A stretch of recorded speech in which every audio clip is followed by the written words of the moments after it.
Hello beautiful friends, and welcome back to my channel, or welcome if you are new. My name is Marilyn and we are on another yoga philosophy video this week, which I'm always excited to share. If you're excited to hear yoga philosophy, please comment letting me know, and that will let me know to make more yoga philosophy videos.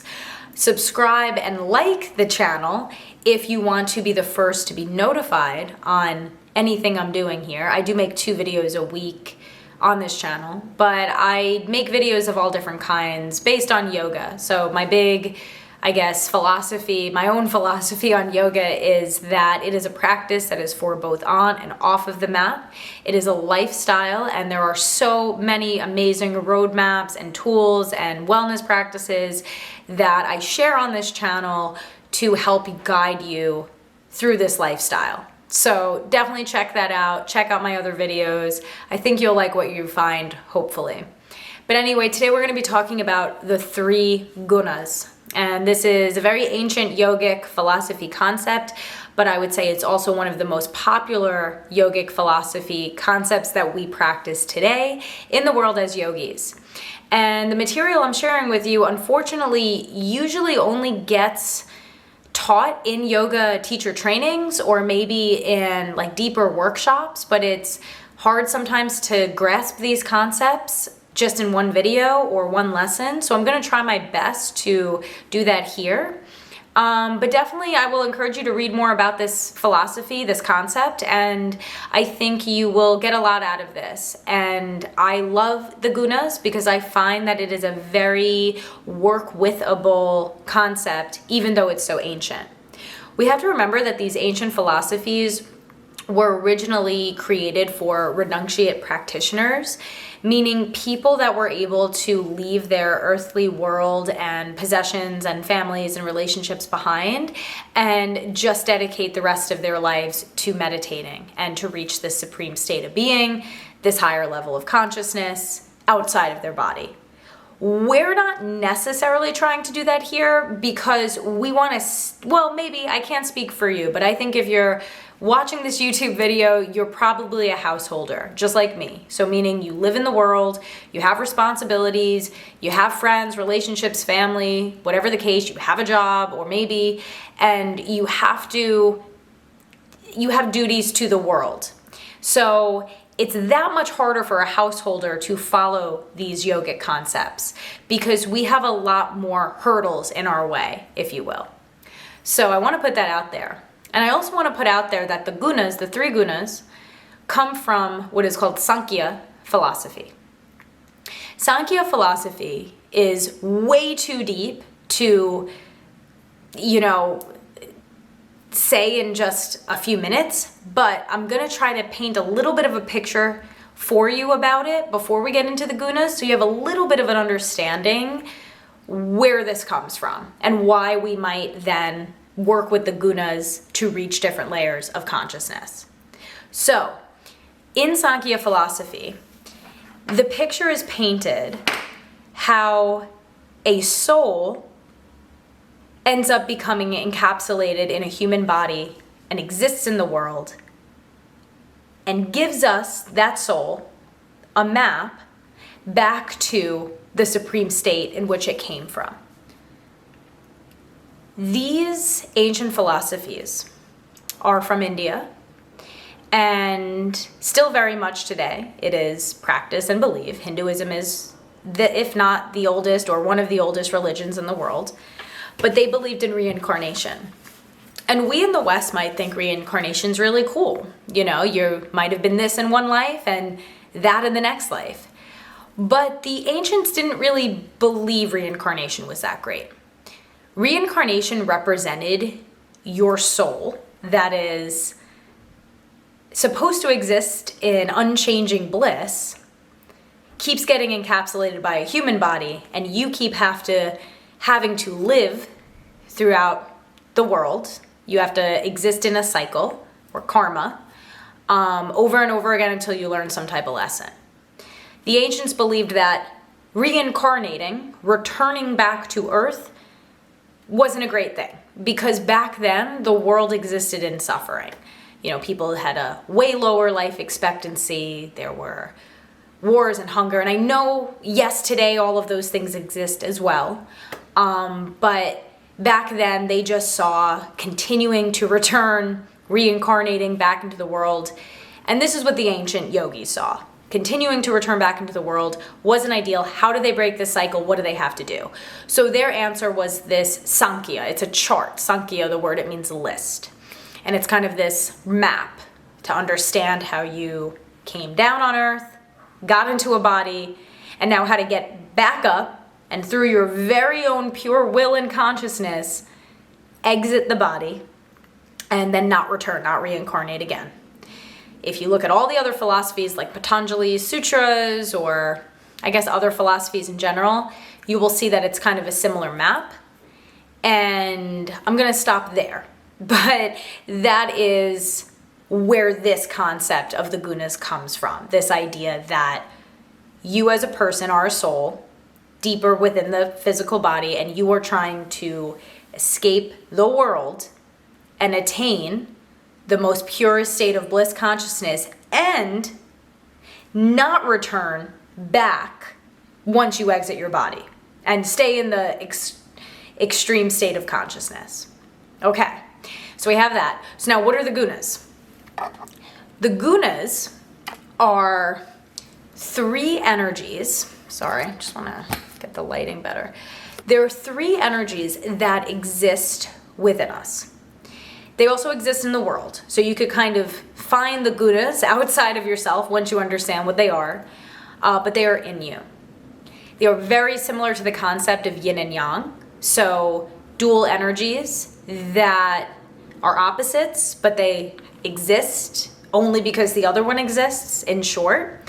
The gunas are similar, except I think the gunas paint even a better picture because it then provides an answer in order for you to attain balance, supreme consciousness, internal heights. So the three gunas are Rajas, Tapas, and Sattva. So what we're going to be talking about mostly in this video are Rajas and Tapas, because those are the two energies within that go out of balance. And if those are out of balance or too extreme to one side or the other, then we will not feel balanced, obviously, but then we will also not be able to reach the highest level of consciousness. In the Sankhya map, you can imagine that if this was the map, right? Tamas is at the lowest, Rajas is in the middle, and then Sattva is the highest. Meaning if your physical body here on earth, represents solid being, then Rajas represents more energy, and then Sattva represents the supreme being. That's kind of what you're thinking about when it comes to these gunas. Leveling, going up the map so you feel balanced. So let's start with Tamas then. Tamas is the lower vibration.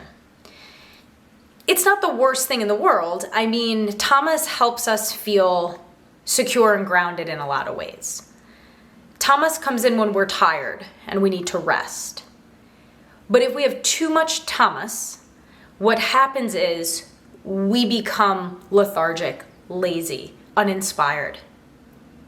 We actually get too stuck down here in the earthly material possessions.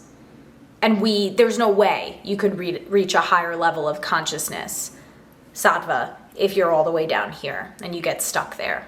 So too much tamas, too much low grounding stillness will keep you down here. Then there's rajas. That's the opposite of tamas. So when you're rajasic, you feel intense.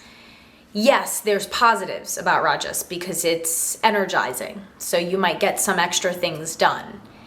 But too much rajas, which it often spirals into, creates too much intensity, too much energy. So for instance, you wouldn't be raising yourself to rajas, like let's say from tamas, lowest vibration, you come up to rajasic energy.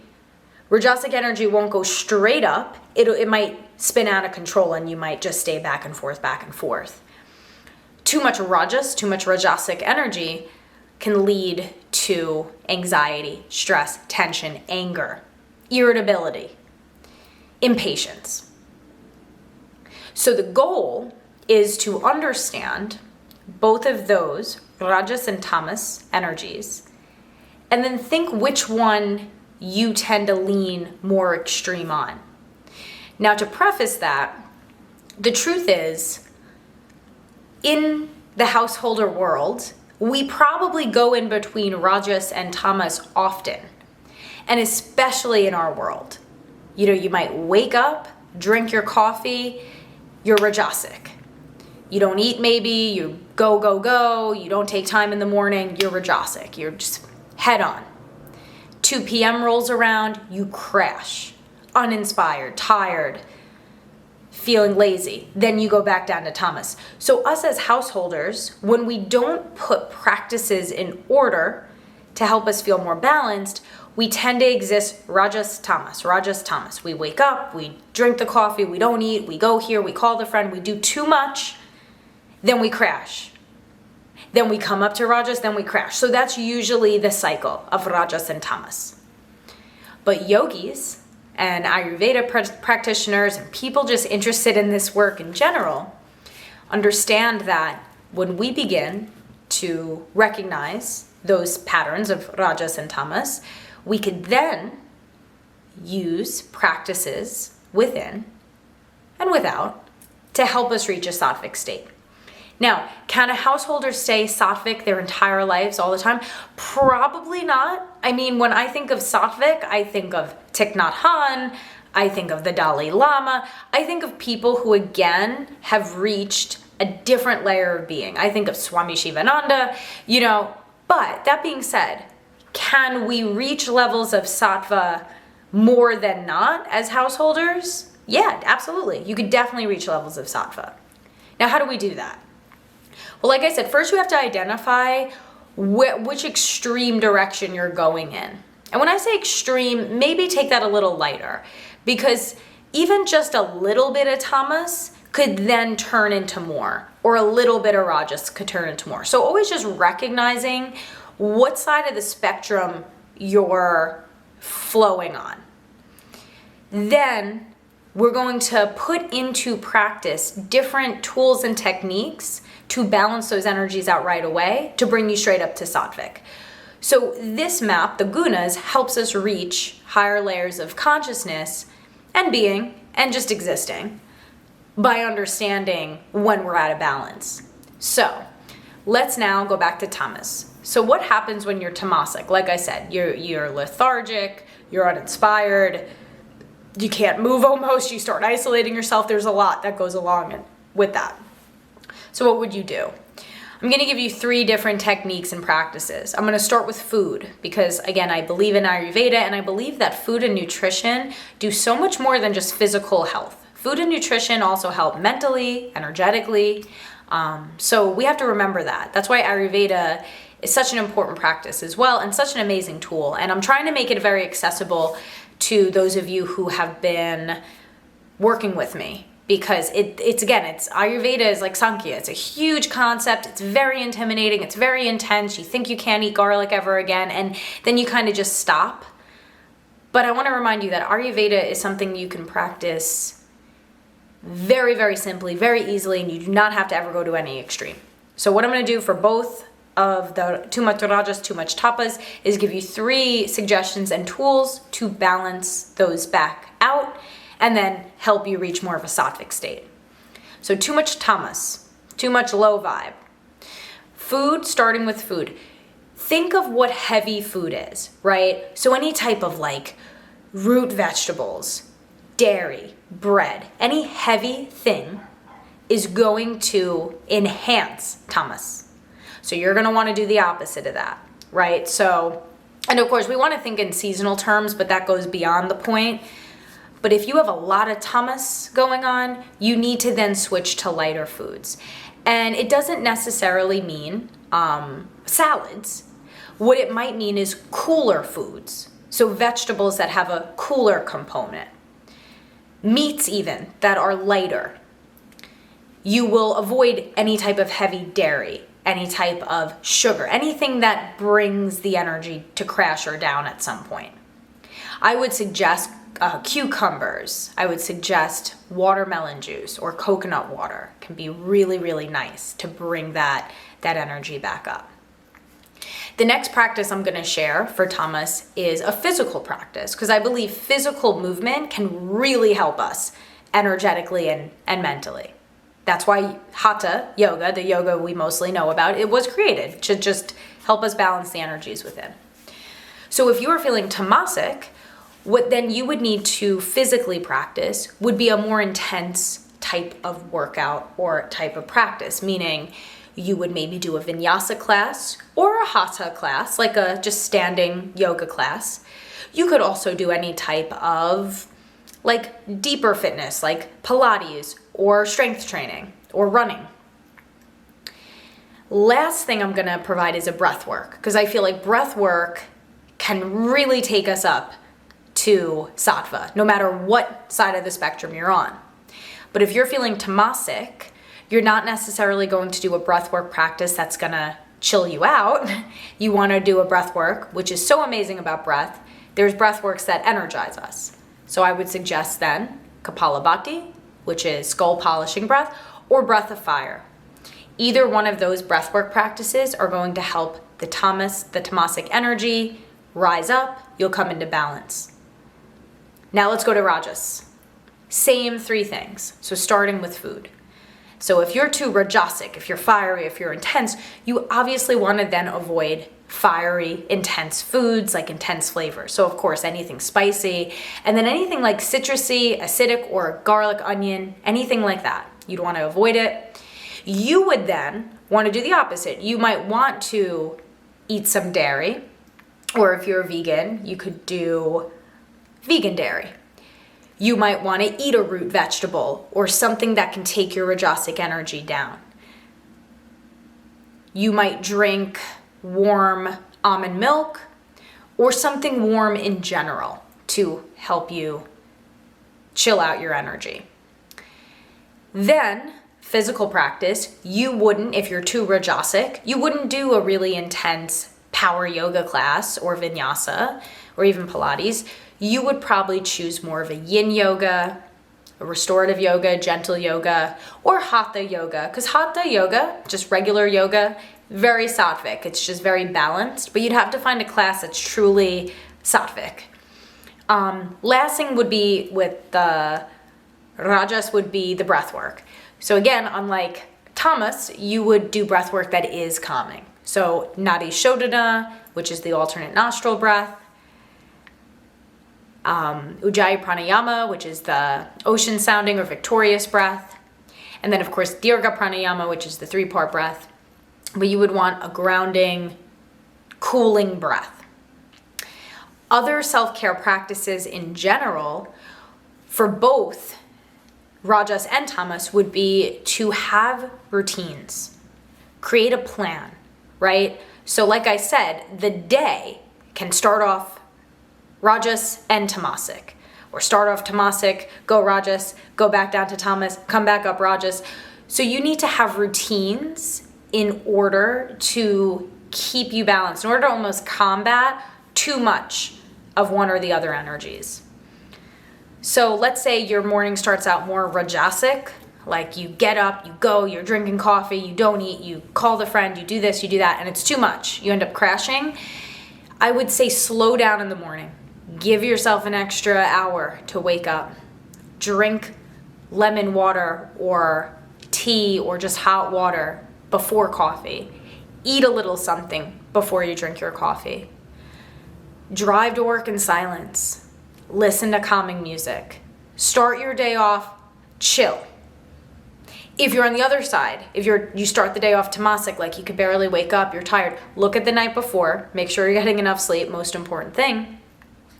But then do kind of the opposite things. Yes, still give yourself an hour to wake up, but maybe if you're too tamasic in the morning, start putting routines in, like going for an outdoor walk, even if it's cold, or doing a little bit of a workout, raising the vibration up. But what I love about the Gunas is that there are so many practices we can do in order to feel balanced. And at the same time, Sattva is the supreme state of, what we're trying to attain, because it includes the energies of both Rajas and Tamas. So usually with the Gunas, we look at Rajas and Tamas as more of extreme energies. But when you're Sattvic, you'll feel energized, but you'll feel grounded. You'll feel inspired and maybe more social, but you'll also know when you need some you time or some solitude. We can exist in a Sattvic state, but just know that you will come out of balance in your life. I hope this video explained the Gunas in a, digestible way. I know this can be a lot when it comes to yoga philosophy, but just know that even doing one small thing when it comes to especially this specific philosophy can definitely change your life in such a big way. This isn't about ever going to an extreme. Start small, start slow. Please let me know in the comments how you relate to the Gunas. Are you more Rajasic? Are you more Tamasic? What would you like to share about practices that help you find balance? Maybe there's others. And yeah, thank you so much for getting to the end of this video as always. And I hope to see you in the next video. And like I said, I hope that you enjoyed the Gunas philosophy. Have a beautiful day or night, wherever you are. And I'll see you in the next video. Namaste.